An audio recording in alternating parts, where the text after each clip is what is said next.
शांती। आज आहे 3 जुलै 2026 ची मुरली।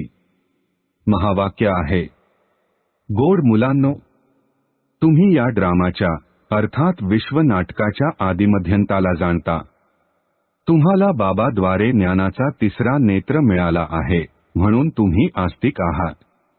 प्रश्न आहे, बाबांचे कोणते टायटल अर्थात उपाधी धर्म स्थापकांना देऊ शकत नाही? उत्तर आहे, बाबा आहेत सद्गुरू। कोणत्याही धर्म स्थापकाला गुरु म्हणू शकत नाही, कारण गुरु तो आहे जो दुःखातून सोडवून सुखामध्ये घेऊन जाईल। धर्मस्थापन करणाऱ्यांच्या मागे तर त्यांच्या धर्माचे आत्मे वरून खाली येतात, ते कोणालाही घेऊन जात नाहीत। बाबा जेव्हा येतात तेव्हा सर्व आत्म्यांना घरी घेऊन जातात, म्हणून ते सर्वांचे सद्गुरू आहेत। धारणेसाठी मुख्य सारांश आहे, 1. आत्माभिमानी बनून या कानाद्वारे अमरकथा ऐकायची आहे।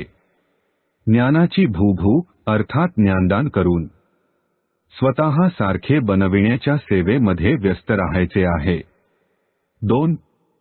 पित्या समान नॉलेजफुल ब्लिसफुल अर्थात ज्ञानसंपन्न दयावान बनायचे आहे।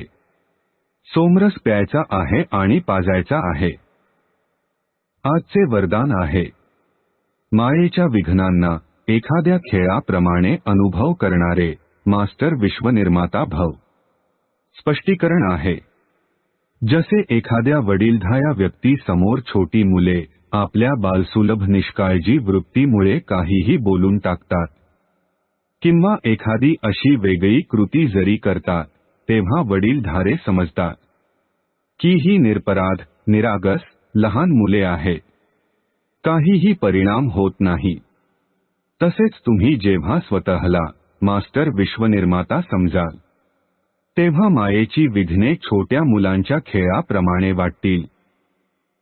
माया कोणत्याही आत्म्याद्वारे समस्या, विघ्ने अथवा परीक्षा पेपर बनून आली, तरीही तुम्ही त्याला घाबरणार नाही, परंतु त्याला निरपराध समजाल। स्लोगन आहे, स्नेह, शक्ती आणि ईश्वरीय आकर्षण स्वतः मध्ये भराल तर सर्वजण सहयोगी बनतील। ओम शांती।